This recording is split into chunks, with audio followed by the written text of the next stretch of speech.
आज भारत के कोने कोने में एक ही बात की चर्चा हो रही है। लोग एक ही सवाल पूछ रहे हैं कि भाई एमपी, सीजी और राजस्थान में मुख्यमंत्री कौन बनेगा। मुख्यमंत्री के सवाल पर नेताओं की सारी बातें अटकलें और संभावनाओं और संकेतों के आसपास चक्कर लगाती रही। जिससे वे पूछिए, सबके अपने अपने लॉजिक हैं।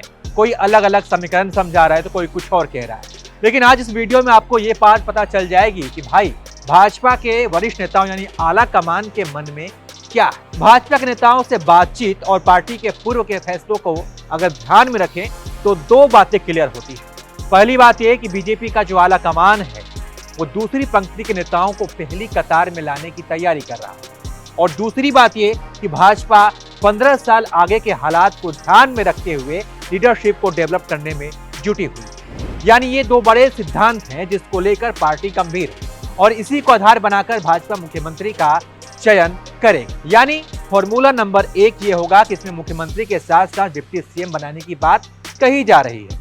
किस राज्य में कितने उप मुख्यमंत्री होंगे ये राज्यों के सियासी हालात के हिसाब से तय हो सकते हैं। फॉर्मूला नंबर 2 की अगर बात करें तो मुख्यमंत्री और उप मुख्यमंत्री चुनते समय महिलाओं का भी ध्यान रखा जा सकता है, यानी उन्हें भी मौका दिया जा सकता है। निर्णय लेने के वक्त राजनीतिक घाटे और नफे को ध्यान में रखा जाएगा। भाजपा नेताओं से बातचीत हुई तो ये भी बात समझ में आई कि पार्टी सीएम के साथ साथ डिप्टी सीएम भी बना सकती है और इसके लिए हर राज्य में अलग अलग रणनीति होगी। मुमकिन है कि राजस्थान में भाजपा मुख्यमंत्री के साथ 2 डिप्टी सीएम बना सकती है।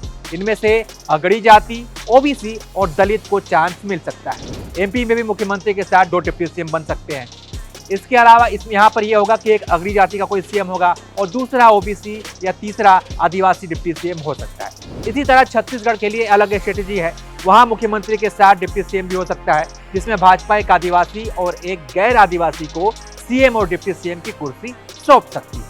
राजस्थान में वसुंधरा अगड़ी जाति की हैं, वो महिला भी हैं और सरकार चलाने का अनुभव भी रखती है।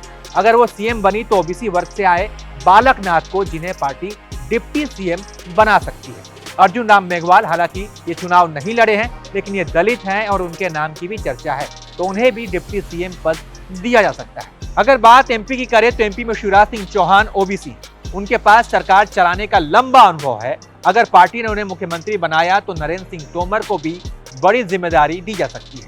वो सवर्ण है, लेकिन एमपी में महिला चेहरा कौन होगा ये कहना अभी मुश्किल है। अगर बात करें छत्तीसगढ़ की तो यहाँ पार्टी अगर नॉन आदिवासी लेकिन अनुभवी व्यक्ति को सीएम बनाती है तो रमन सिंह उसके एक प्रबल दावेदार हैं।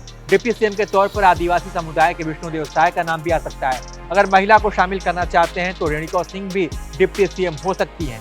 तो सीएम और डिप्टी सीएम के इस तरह के कॉम्बिनेशन से बीजेपी कई निशाने भेजना चाहती है। उसे पता है कि इससे वो जातिगत समीकरण को साध सकती है, पिछड़ों और आदिवासियों को खुश कर सकती है और लगे हाथ असंतोष की आवाज को भी दबा सकती है। इस तरह के निर्णय राजनीतिक नफा नुकसान को ध्यान में रखकर ही लिए जाते हैं। मोदी का निर्णय सरप्राइज करने वाला होगा। आपको बता दें कि मोदी की तरफ से लिए गए इस तरह के सरप्राइजिंग फैसलों की एक लंबी लिस्ट, अगर आप पुराने इतिहास में जाएंगे तो देखिए कि 2014 में मोदी ने महाराष्ट्र में देवेंद्र फडणवीस को सीएम बनाया, तब उन्होंने मराठा की जगह ब्राह्मण को चुनकर सबको हैरान कर दिया था। इसी साल यानी 2014 में ही हरियाणा में मनोहर लाल खट्टर को मुख्यमंत्री बनाया गया, जबकि उनका नाम चर्चा में था ही नहीं। हरियाणा में जाट को छोड़कर पंजाबी पर दांव लगाना, ये भाजपा ने निर्णय लेकर उस समय भी सबको चमकाया था। 2014 में झारखंड में रघुवर दास को सीएम बनाया गया। आदिवासी बहुल राज्य में गैर आदिवासी को मुख्यमंत्री बनाना सबको हैरान कर गया। 2017 में पीएम मोदी ने यूपी में योगी आदित्यनाथ को मुख्यमंत्री बना दिया। यह निर्णय भी चौंकाने वाला था, क्योंकि योगी का नाम उस समय चर्चा में था, लेकिन वो तीसरे या चौथे नंबर पर चल रहे थे। सबसे ज्यादा चांसेस मनोज सिन्हा के बताए जा रहे हैं। 2022 में क्या हुआ, मोदी ने भूपेंद्र पटेल को गुजरात का मुख्यमंत्री बना दिया। वो पहली बार विधायक बने थे। ये निर्णय भी चौंकाने वाला था। तो कहने का मतलब यह है कि मुख्यमंत्री के नाम पर आखिरी निर्णय प्रधानमंत्री मोदी को लेना है और उनका निर्णय जो भी होगा हैरान करने वाला होगा। बाकी आप क्या सोचते हैं? आपके हिसाब से इस बार सीएम और डिप्टी सीएम कौन होगा, उसके बारे में बताइए और तमाम अपडेट्स के लिए आप देखते रहिए एबीपी लाइव।